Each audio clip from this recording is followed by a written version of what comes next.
Time for the headline makers here on GB News Breakfast, and we're joined by former Chief Secretary to the Treasury, David Mellor, and the writer and columnist, Emma Wolfe. Good morning, good morning.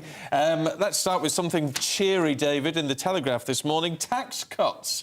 Sound great. Virtually impossible. Virtually impossible. The front page of the Telegraph, it says they're virtually impossible. Well, that's going to cheer us up. Cheery. Thank you very much. I think it's inevitable because what has happened under this government is they've lost control of public expenditure.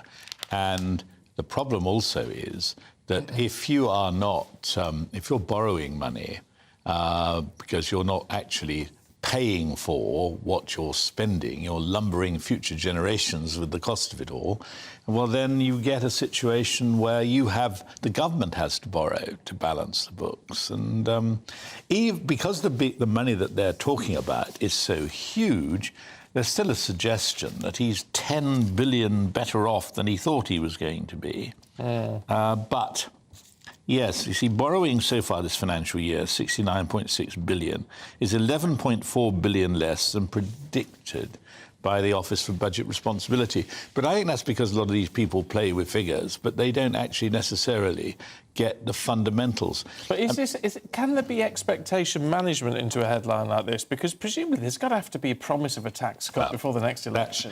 How could a man like you become so cynical? But yes, I mean, I think you're right about that, because there's no doubt about it. You know, it's wonderful story about Winston Churchill, who never used his cigar until he got ready to go up onto the platform to deliver a speech to an excited crowd. And he stuck a huge cigar in his face, lit it up and said, "Never forget your trademark." That's what happened. And the trademark of the Tories is his pipe, isn't it? Yes, well, he apparently used to use his pipe in order to have thinking time when he was asked a tricky question. But the point is, the Tories have a trademark, but under this lot, the Tories' trademark has become confused. It seems to be, let's spend more than Labour could.